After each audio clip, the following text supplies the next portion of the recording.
A very warm welcome to today's session. Hi, I am Asmita, your IELTS mentor here at Vedantu, and today we are going to be live solving the writing section. For those of you who have stuck around for this entire week, we did listening, speaking, reading, and today is finally time for the writing section. So hope you are excited. Now, to give you a brief overview of what the writing section is like, you know that, and this is specifically for academic IELTS, which you will be taking. It's divided into two tasks. We have task 1, task 2. Task 1 is basically some sort of data, like a pie chart, graph, table, etc. And you have to interpret plus summarize it.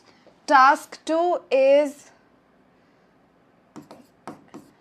essentially an opinion essay, right?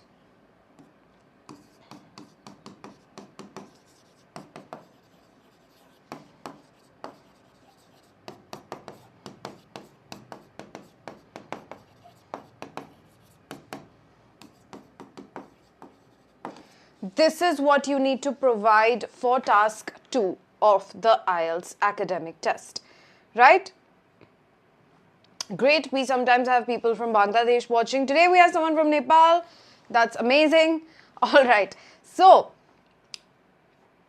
because most of you are familiar with task 1, as it is the same as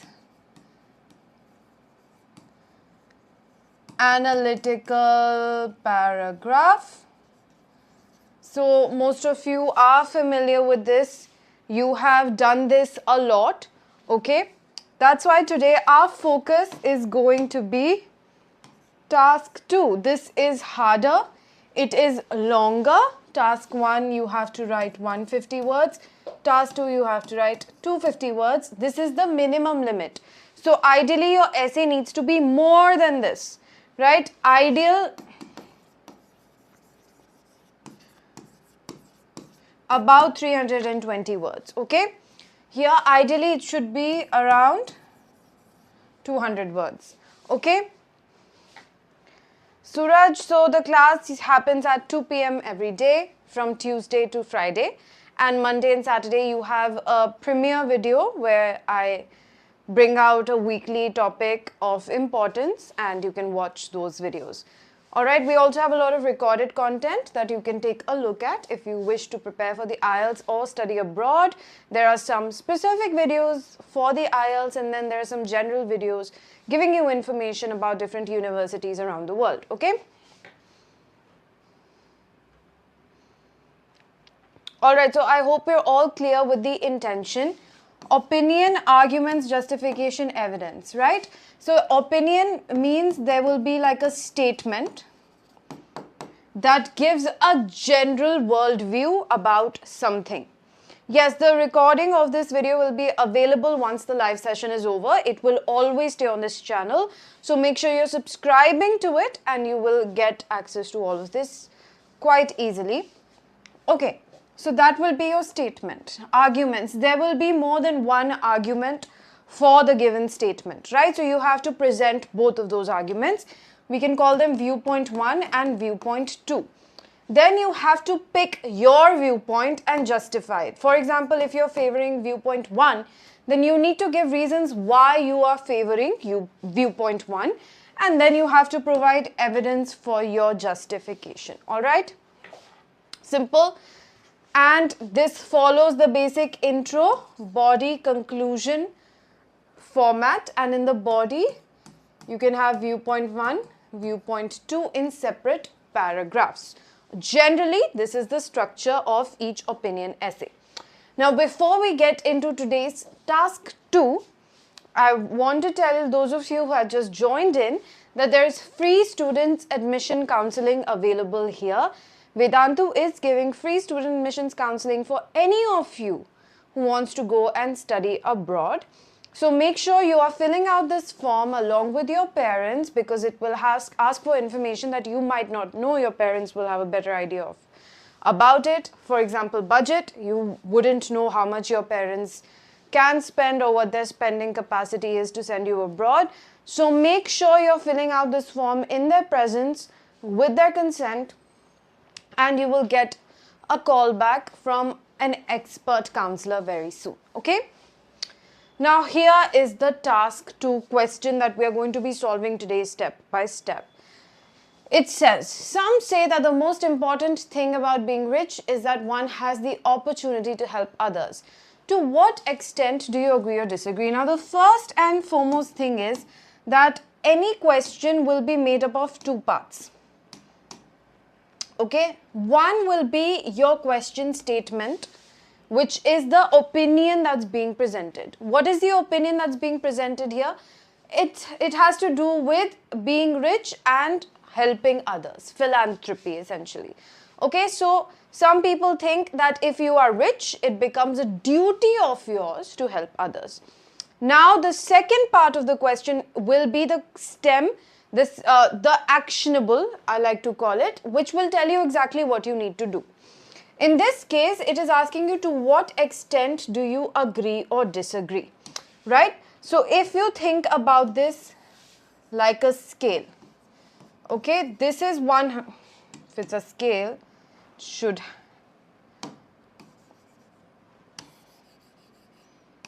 be a line segment, so let's end it, right? So here is 100% agree, here is 100% disagree, and you have to sort of explain where you lie. So you can say, I agree for the most part except for, and then you list out your exceptions. Or you can say, I disagree except for. You can say, I 100% agree. You can say, I 100% disagree. Or you can lie anywhere on this scale, right? That's what this question actionable means. Sometimes you will have a different actionable, something like discuss both views and give your opinion. That's also a very popular one, a very common one. Discuss both views and give your opinion. In that case, you will have 2 viewpoints provided. You will have to talk about both of them and then say which one you agree with. In this case, that is not the question or the actionable. The actionable here is to what extent do you agree or disagree with this statement. Alright, so now what I want from you is I want to collect points, okay, so that we can put together an essay.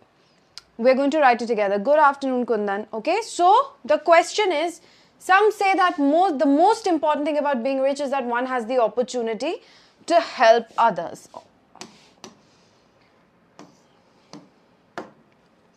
So I'm going to divide this up into 3 parts. Hopefully that's a straight line. Okay.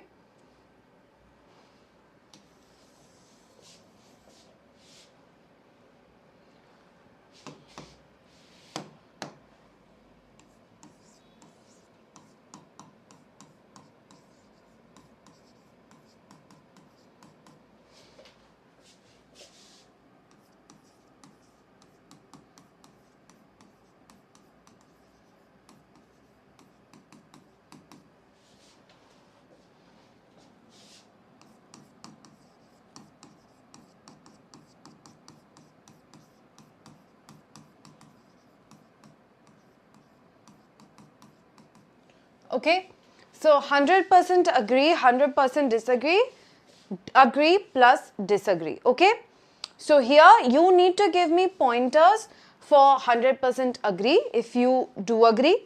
Those of you who don't agree, give me pointers for 100% disagree. And those of you who are somewhere in the middle, like I am in this case, then give me points for why you are somewhere in the middle. You can mostly agree, mostly disagree, somewhat agree, somewhat disagree, entirely up to you. You just need to give me points and I will put them in their respective boxes. Quickly now, come on, give me points. You have to do the thinking here, then we will put together an essay, okay?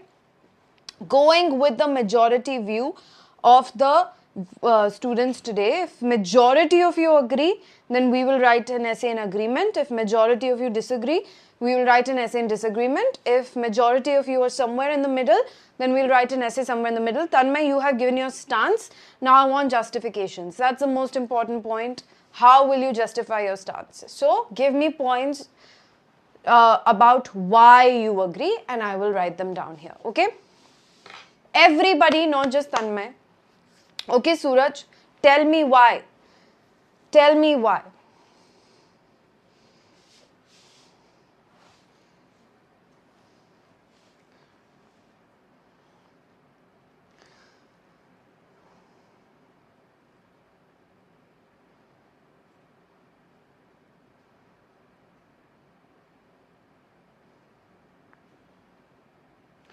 Okay, Tanmay, but a counter to that would be, but it is my hard-earned money. I am not obligated to help others. It's my money, I can spend it however I want. How will you argue with that? So,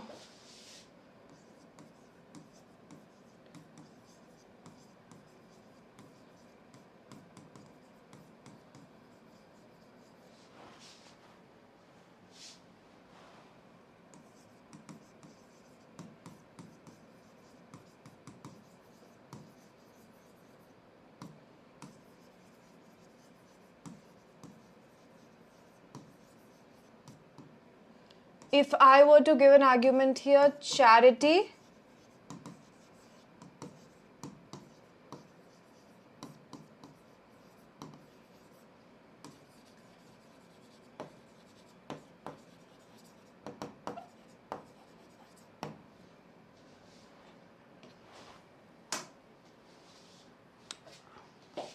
all right.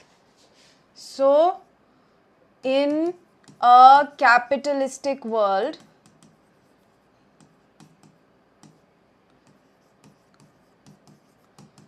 everyone has the opportunity to earn. That is one argument. That's why one earns for one's family first. Needs versus wants is a subjective argument. Can anyone explain what this means? This particular line that I've written, needs versus wants, is a subjective argument. Can someone explain to me what that means? Yes, Kevin Zone, I remember you. You have your SAT tomorrow. Oh my God, all the best. Not everyone becomes rich to help others. Personal goals matter as well. Okay. Hard-earned versus freebies. So we can write that down somewhat like this.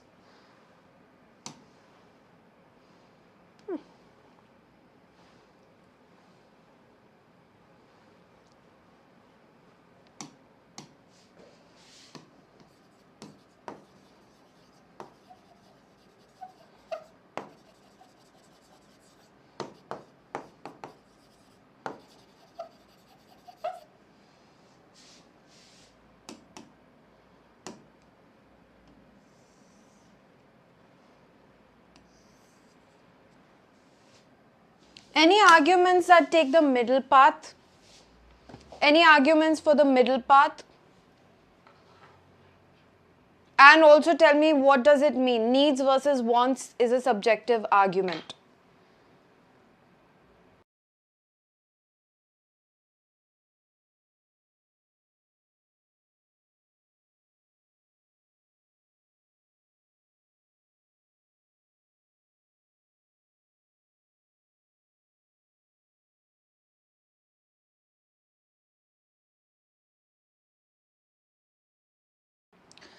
Sure, Tanmay, but again, the reason why I'm saying it is a subjective argument is because some people might consider some of their wants as needs. For example, some people think they need vacations, okay? So there is no end to this argument. It is always going to be a bit subjective, all right?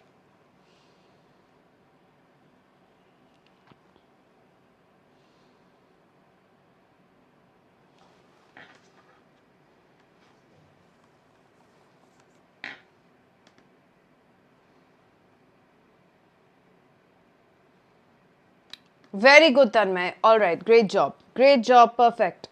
So any other arguments for the middle path? The agree and disagree somewhat.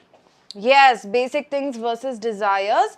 But what do you classify as a necessity and what do you classify as a desire is different for different people. We have different value systems throughout the world, right? In India, for example, air conditioning is not a necessity. It's not something that poor people, in fact, even middle class avoids air conditioning to a great extent because of its cost. But if you go to a first world country, air conditioning becomes a necessity. Everyone has access to air conditioning. That's the bare minimum. Okay?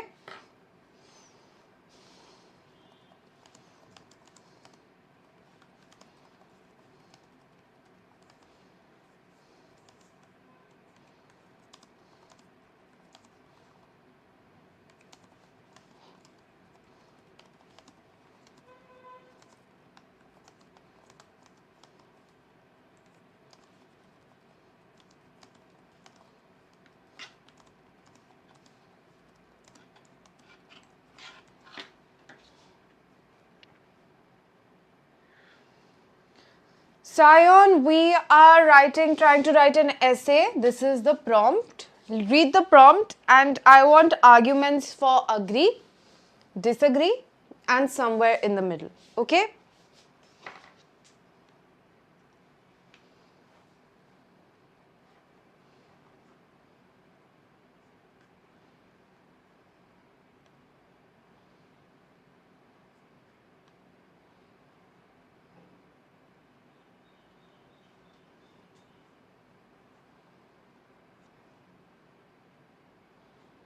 Yes, exactly. Nobody can afford the electricity cost of air conditioning. That is true. Come on, you cannot write an essay with only these many arguments. We need more.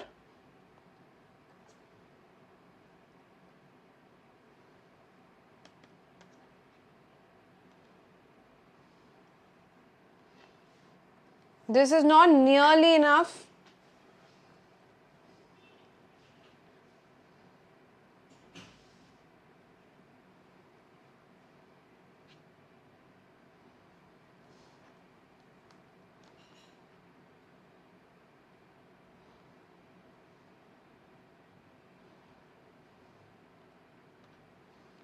Come on.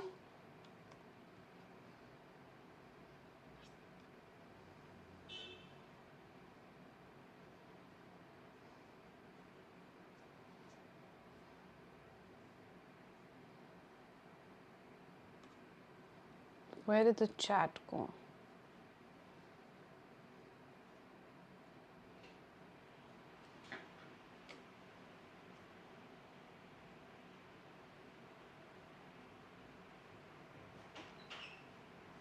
Okay, Tanmay, wealth provides personal security and stability. Sure. What is that an argument for or against?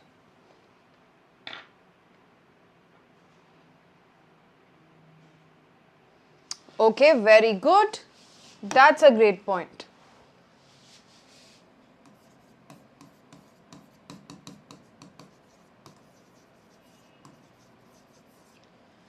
A point that I would like to add here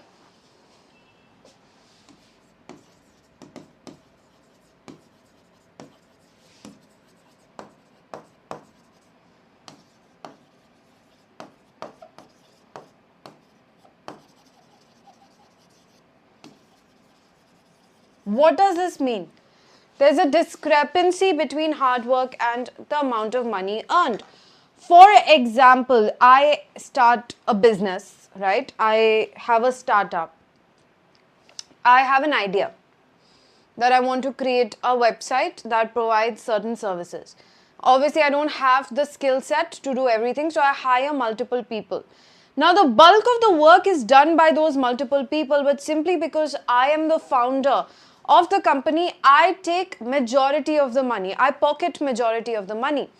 One can argue that it is very stressful and very difficult to be the founder of something. But at the end of the day, do you think a fair amount of money is provided to everybody for their effort, or do you think the social convention, the industry norms for the amount of money that is paid for certain services is skewed in the favor of founders and owners? Do you think CEOs or CXOs in organizations deserve the paycheck that they take? Or do you think middle management and younger people need to be paid a lot more for their work that they do, and they settle for a very small paycheck because that's simply how the world works? That is an argument that you can provide over here. That you cannot argue that rich people have all hard-earned money. If Ambani has money, for example, then, and let's talk about the third generation, let's talk about the kids of Mukesh Ambani, then one can make the argument that they simply inherited this wealth. The real people who worked for it are the employees of Reliance, and they deserve a lot more money than these people get simply because they have been appointed board of director or CEO of certain companies because of their bloodline. So this is an argument that a lot of people give for this. Your money that you have earned as an entrepreneur, as an industrialist, as a business owner, as whoever, you don't deserve all the money that you get because it's not all your hard work. This is one of the arguments that can be given here. Another argument when it comes to, again, the Nepo kids in movies, the fact that they had nepotism in their favor to help them get the jobs that they have. They don't have the talent, the skill set, or the hard work. They simply have the contacts. And that is unfair. So you cannot say that it is all hard-earned money. Right? That is an argument.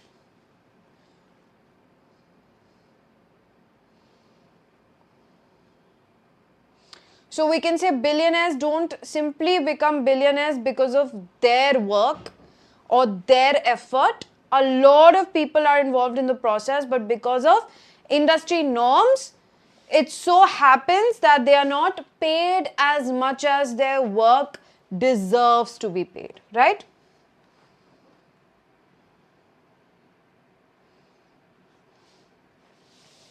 So we can give an argument over here for agree plus disagree.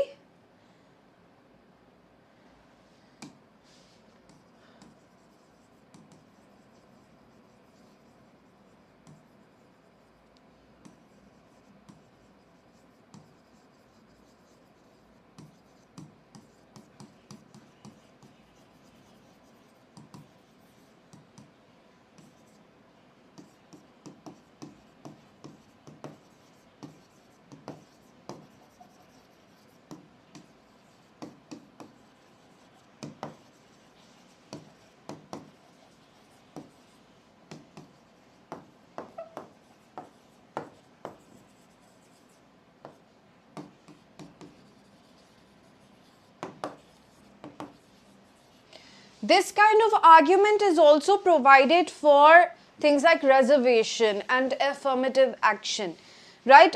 In order to give everybody the basic the same starting line. In this economy, your luck and your hard work, your intelligence, your skills, they can play a part so long as you've all had equal opportunities in the beginning. And an argument that's given in favor of reservation and affirmative action is that we need to bring people to the same starting line at least. And after that, their efforts and their hard work will bear fruit. But if you have different people starting out at different places, imagine if life is a race. The only way that race can be fair, and the only way that you're assessing a person's ability to run as fast as they can, is if everybody starts out at the same starting line. If people have different starting lines because of poverty, because of casteism, because of racism, then you cannot expect them to bridge that gap so easily, right? So that is another argument in favor of the rich giving back, is because they have sort of the upper hand, the privilege, and so the least they can do is bring everybody to the same starting line. Now here that comes in the middle, that is both agree plus disagree, because it's not that if you are rich, you should be compelled to give a certain amount of your money. At the end of the day, in a capitalistic society, that comes down to personal ethics. Right? But everybody can agree that some amount of philanthropy can make the world a fairer place, even if the amount is different for all.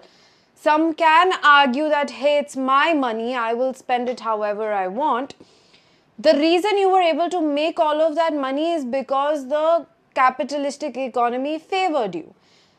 If you were born in a socialist regime, you wouldn't have been able to accumulate so much wealth. And this capitalistic regime exists because of democracy, which exists because of all the people in the world. And so you owe a little bit of it back to everybody. That is an argument that can be provided, right? Yes, Tanmay, that is your opinion and you can definitely provide that. Okay? Any other arguments that have so far not been mentioned that you would like to give here?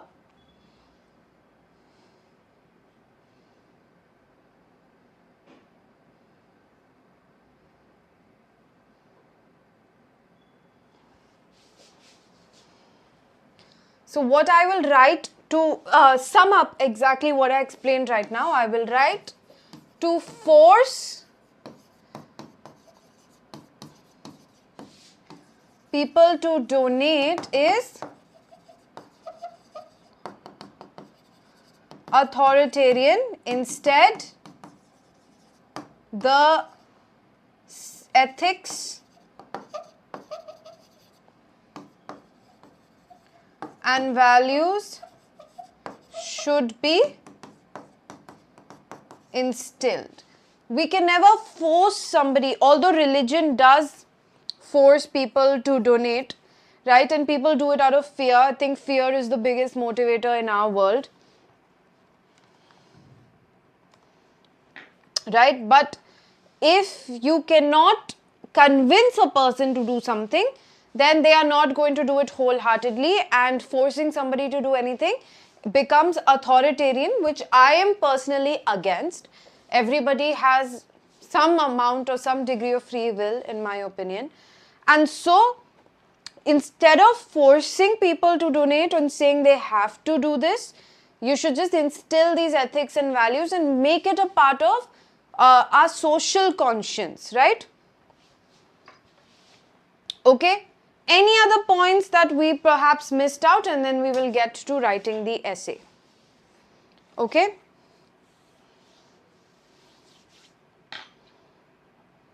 Quickly, any other points? Rohit, you want them? I can parcel them to you if you wish. You can give them to your girlfriend if you want. Or your mom, if you're a mama's boy.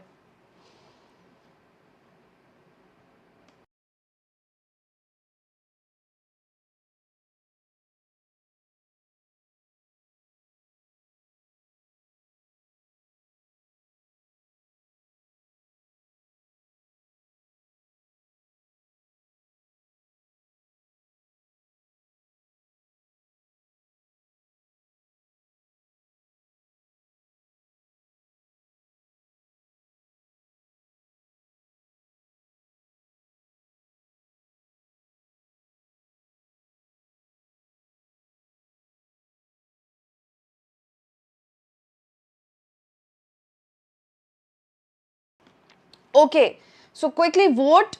Do we write 100% agree, 100% disagree, or agree plus disagree? Quickly.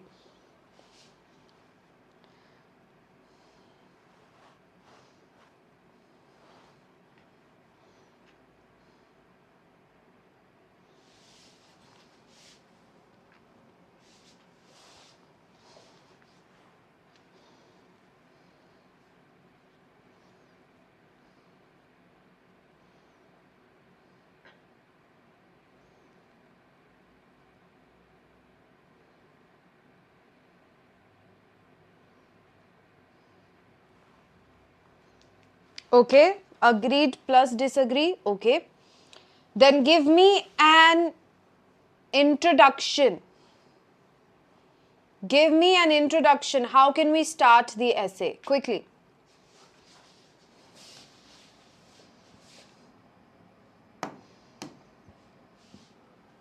Quick introduction.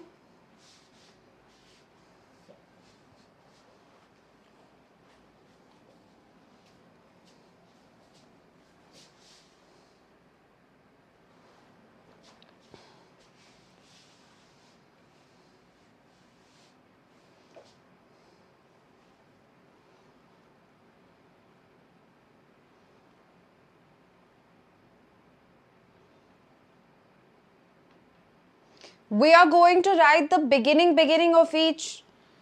This was supposed to be 30-minute session. It has already been 31 minutes. You have to write the essay on your own. I am helping you out with the beginning of each. So if we talk about the introduction, we can write something like,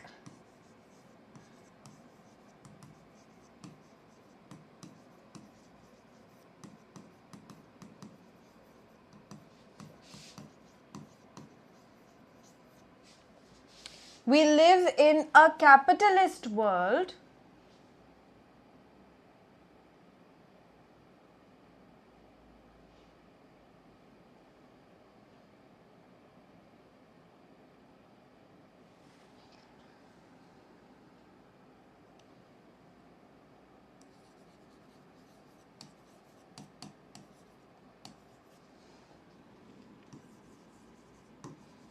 पता नहीं कैसी शायरी कर रहे हो मुझे समझ ही नहीं आ रही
Okay, I gave you an introduction.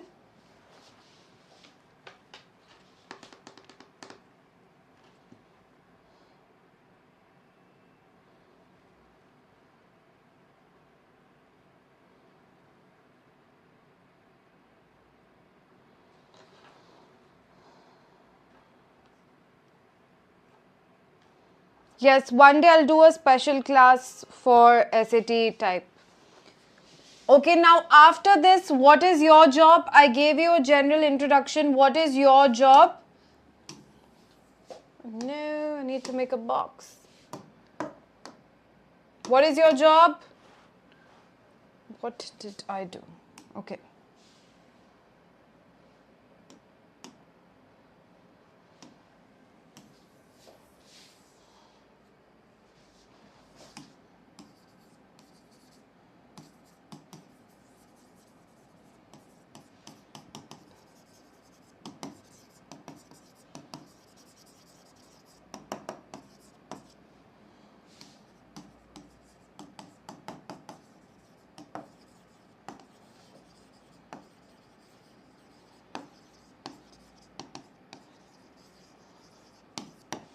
So you have to write after this that it is why the rich people, why they were able to get rich, because opportunities favored them, their privilege favored them. And so then you have to write that they have a moral responsibility to give back to society. Having said that, forcing someone to part with their money is authoritarianism, and so you cannot make it an obligation. You cannot make it something that is legally binding on them. It is something they should do out of their own will, and it should be something that is part of our social conscience. That is what we are trying to prove through the essay, right?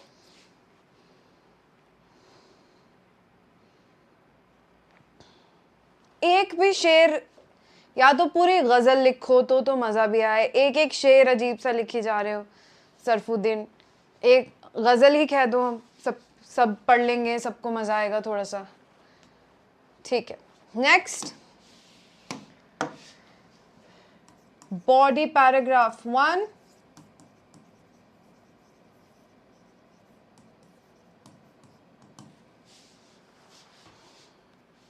What is body paragraph 1?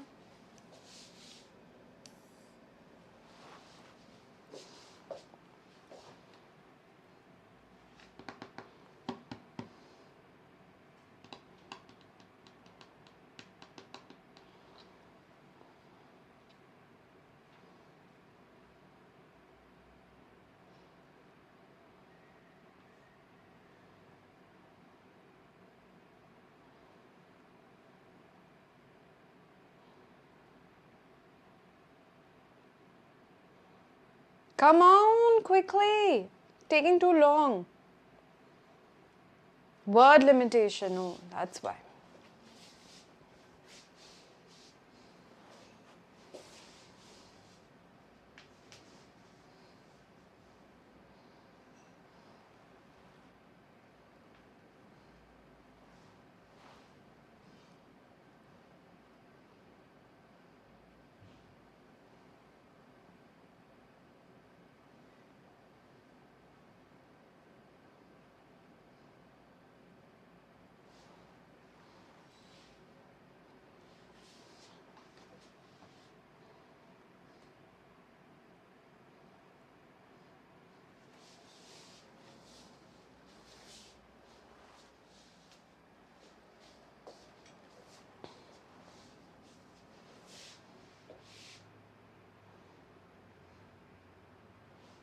ये देखो, इसका नाम लिखूं मैं.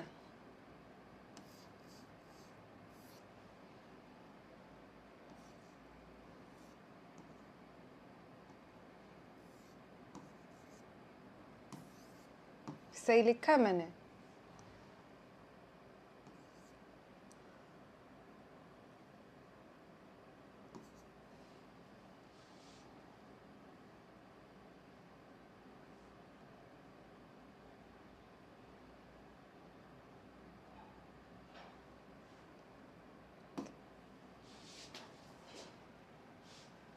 सही लिखा है मैंने? नहीं लिखा सही.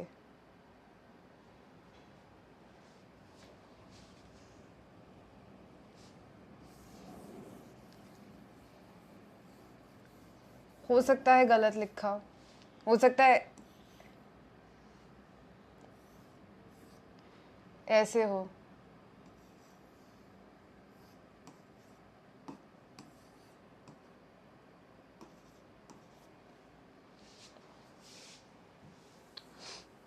Waiting for you to give me the body paragraph 1.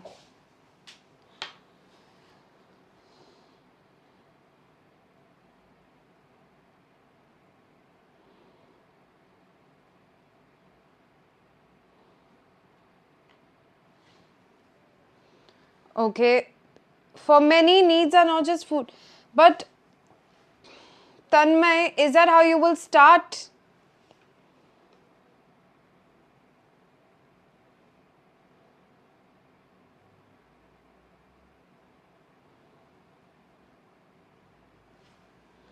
Is that how you will start the paragraph? I want a beginning.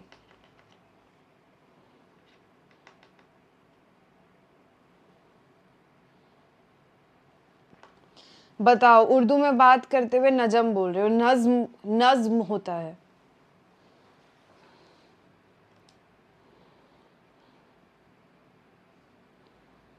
You are 8 years old.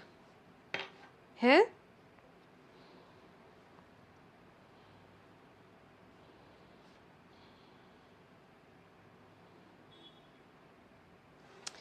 The way you start an introduction, body paragraph 1 is something like, while many people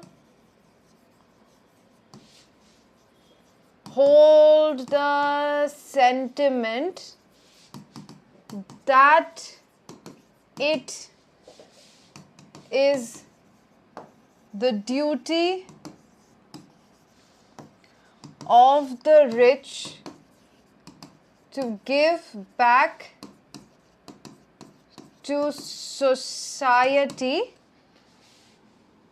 blanket statements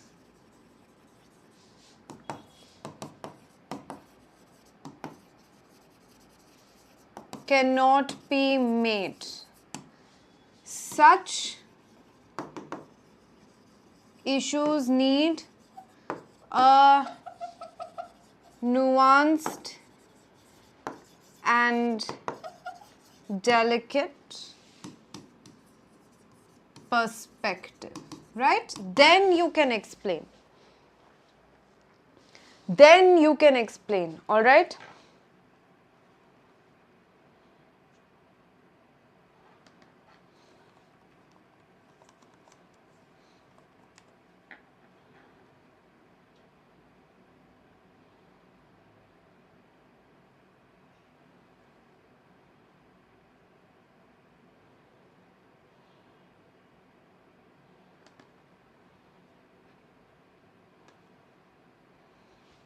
सीख रही हूँ Rohit.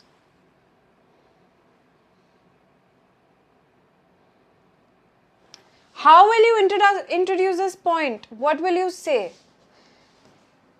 Such issues need a nuanced and delicate perspective. The first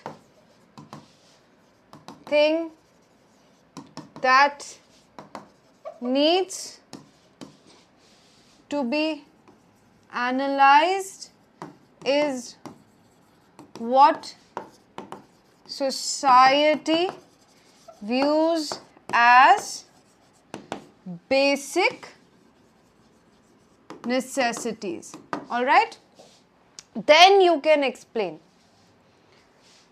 Once you have said that, the first thing that we need to analyze is what does the society view as basic necessities. Then you will explain this part. Now if we move on to body paragraph 2,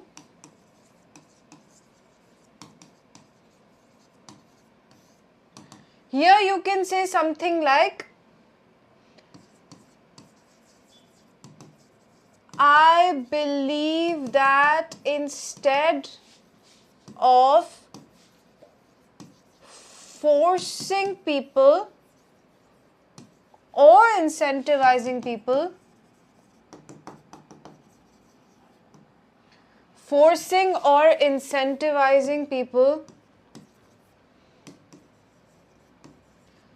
to give back to society. We need to make this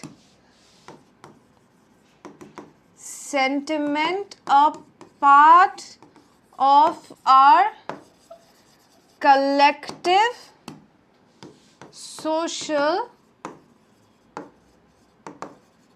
conscience. Instead of forcing or incentivizing people to give back to society, we need to make the sentiment a part of our collective social conscience. I've used the term collective social conscience to indicate that this is something that everybody around the world, majority people around the world collectively think is the right thing to do. Okay? Then you will explain why historically forcing people to do things has only made them bitter and has sort of,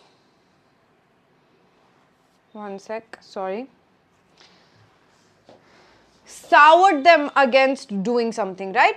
If I force you to part with your money, for example, taxation is sort of forces us to give away a chunk of our money to the government, and that nobody is like, wow, I love paying tax. Everybody has like a sour sentiment towards taxation, right? That's why when taxation is increased, it's always met with protest, also because you can see that the tax is not really yielding anything. It's not helping the common public, and so those are other issues.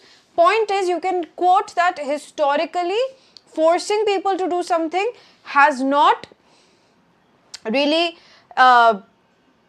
worked out well for the cause, and if you incentivize them, then you're offering greed.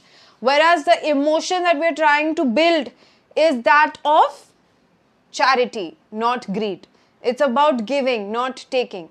That's why instead of focusing on forcing or incentivizing, we should focus on making this a part of our collective conscience. That's what you need to explain. All right? Then finally you will have your conclusion. Can't see this color.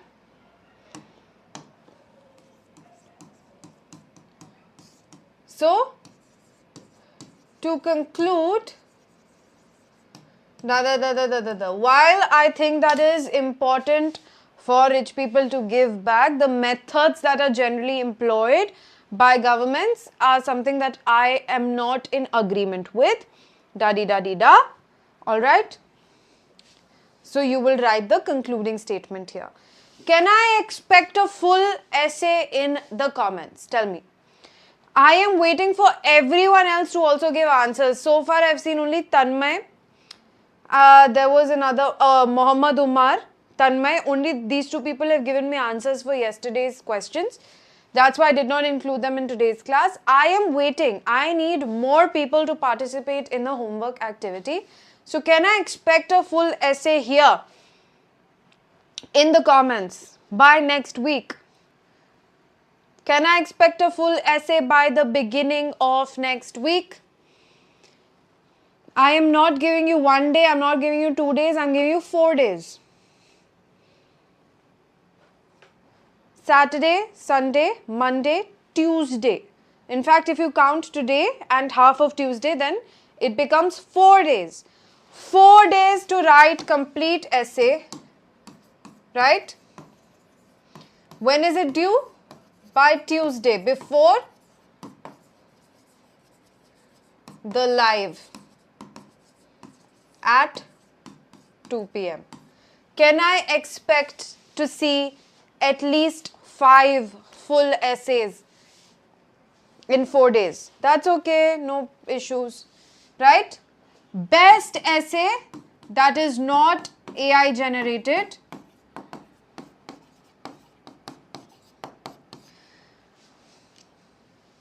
I'm not going to say what you will get, but can there be a giveaway? Absolutely. Okay? There can be a giveaway. So, best essay can get something, a prize. Okay? So, make sure that you are giving it your best effort. First of all, I don't want to incentivize you either for writing the essay, because this is something that's going to help you and your IELTS preparation, but दवाई कड़वी होती है तो ज़बरदस्ती पिलानी पड़ती है बच्चों को, ऐसे ही ये पढ़ाई की दवाई आप लोगों को कड़वी लगती है तो उसके साथ कुछ मीठा ऐसे देना पड़ता है ना. So make sure you are doing this by Tuesday. To help you out, I have given you the beginnings of all the different parts of this and the introduction also in quite a lot of detail. So make sure you're doing this. Super simple, super easy. Okay? That brings us to the end. See, I planned a 30-minute session. It took 50 minutes. I will see you all next week. I'm not going to give it away so easily, Tanmay. All of these things take time. You get to slowly know the reality of people. All right. Take care, everyone. Bye-bye.